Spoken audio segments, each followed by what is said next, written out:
சிவபெருமானுடைய அனுகிரகத்தினால புனகா நீ பிரம்மலோகத்துக்கு வரலாம். சிவபெருமானை எப்படி திருப்தி பண்றது? இதெல்லாம் நடக்கிற காரியமா? ஏன்னா ஏற்கனவே காத்தியாயினி தபஸ் பண்ணி பார்த்துருக்கா, தபஸுக்கெல்லாம் வழங்கிவிடல அவர். பார்வதி தபஸ் பண்ணி பார்த்துருக்கா பர்த்தாவை அடையணும்னு. எப்போ நெஞ்சம் உருகி இனி என்னால தபஸ் பண்ண முடியாதுன்னு சொல்றாலோ அப்பதான் சிவபெருமான் வந்தார். யாரு திருப்தி பண்றது? எப்படி திருப்தி பண்ணிட முடியும்? அதான ஒரு ஆச்சரியம்.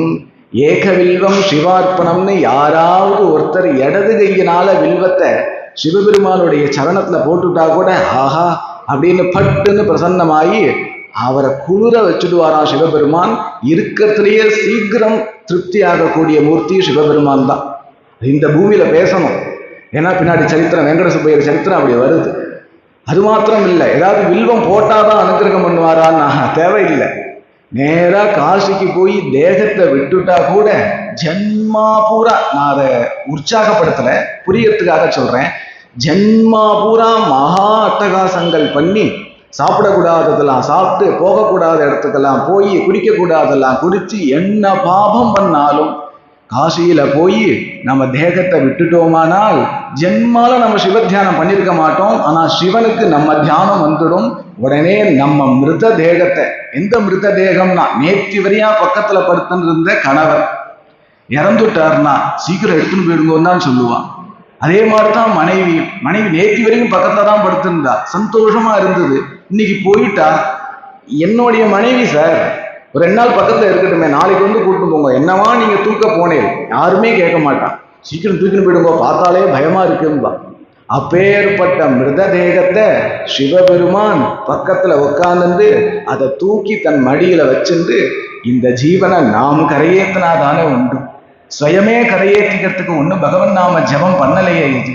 அப்ப நாம் கரையேற்றுவோம் அப்படின்னு ராம் ராம் ராம் ராம்னு காதுல தாரக மந்திரத்தை பண்ண சித்தத்திலேருந்து வெடிச்சு அது நேரா வைகுண்டம் போறத சிவபெருமான் பார்த்து போயிடுத்து ஒரு ஜீவன் சந்தோஷப்படக்கூடிய சுலப பிரீத்திகரனான சிவபெருமான பட்டுன்னு சுலபமாக்கி விடலாம். ஒரு 2-3 வாரம் இப்படி நித்தியபடி புஷ்ப கைங்கரியம் பண்ணிட்டே வர பட்டுன்னு நந்தவனத்துல சிவபெருமான் தரிசனம் கொடுக்கிறார். 2 கன்றுகளும் சரணத்துல விழுந்து எங்களுக்கு புனகா பிரம்மலோகம் போகணும், எங்க சாபத்தை நீக்குங்கோன்னு சொல்ல, சரியா போச்சு போ, பிரம்மலோகம் போனா நீ கிருஷ்ணன் சொன்னதை கேட்கலையா? உங்க கோபாலன் தானே, அவன் என்ன சொல்லியிருக்கான் கீதையில, பிரம்ம புவனான் லோகான் புனராவர்த்தினோர்ஜுனா, நீ பிரம்மலோக பரியந்தம் எந்த லோகத்துக்கு போனாலும் புனகா இந்த பூலோகத்தை நீ வந்துதான் சேரணும், இந்த சம்சாரத்துல புனகா நீ சிக்கின்றதுதான் போறாய் அப்படின்னு சொல்லியிருக்காரு இல்லையா? அதுவும் என்ன பார்த்துட்டு மறுபடியும் பிரம்மலோகம் போறதாவது, நான் உங்களை இந்த சம்சாரத்திலேருந்தே உத்தாரணம் பண்றேன் அப்படின்னு சொல்ல ரொம்ப சந்தோஷப்பட்ட அந்த கன்றுகள். எப்படி உத்தாரணம் பண்றது?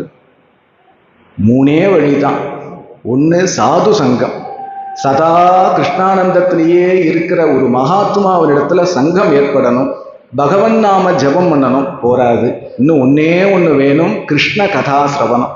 ஜன்மா பூரா கிருஷ்ண கதாசிரவணம் பண்ண பண்ண பண்ண பண்ண ஹிருதயத்துல சித்தசுத்தி ஏற்பட்டு யாராவது கிருஷ்ண பக்திய அனுகிரக மாத்திரத்துல கொடுத்தாலும் இப்ப நம்ம ஹிருதயத்துல போய் உட்காராது, உள்ள நிறைய இருக்கு, அனுபவிச்சு தீர்க்க வேண்டிய வாசனைகள் பிராரப்தங்கள்லாம் கல்லுகள்லாம் விக்னமா உள்ள இருக்கு.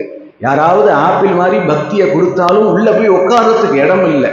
அப்போ அந்த சாது சங்கத்தினாலையும் பகவன் நாம ஜபத்தினாலையும் விசேஷதா கிருஷ்ண கதா சிரவணத்தினாலையும் ஹிருதயத்துல நாம் அனுபவிச்சு தீர்க்க வேண்டிய வாசனைகள்லாம் க்ஷண நேரத்துல இல்லாம ஆகி அதுக்கப்புறம் கிருஷ்ண பக்தி அக்னி ஹிருதயத்துல ஜுவலிக்கிற அக்னியில நம்மளுடைய கவனம் திரும்பி நாம் ஆசிரியிச்ச மகாத்மா மாதிரி சதா கிருஷ்ணானந்தத்துல இருக்க ஆரம்பிச்சிருவோம். இனி இந்த சம்சாரம் இல்லை.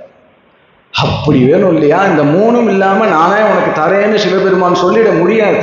அப்படி ஒரு விதியை போட்டு வச்சிருக்காரு கிருஷ்ணன். இப்படித்தான் என்னை அடைய முடியும், எப்படியெல்லாம் அடைய முடியாதுன்னு ஒரு லிஸ்ட் கொடுத்துருக்காரு. நான் யோகேன, நான் தபசா, நான் தானேன, நீ தானம் பண்ணு, நீ யோகம் பண்ணு, நீ தபசு பண்ணு, நீ ஹோமம் பண்ணு, எதைத்தான் பண்ணதுக்கு பலன் கொடுத்துட்றேன், என்ன கொடுத்துட மாட்டேன்னு.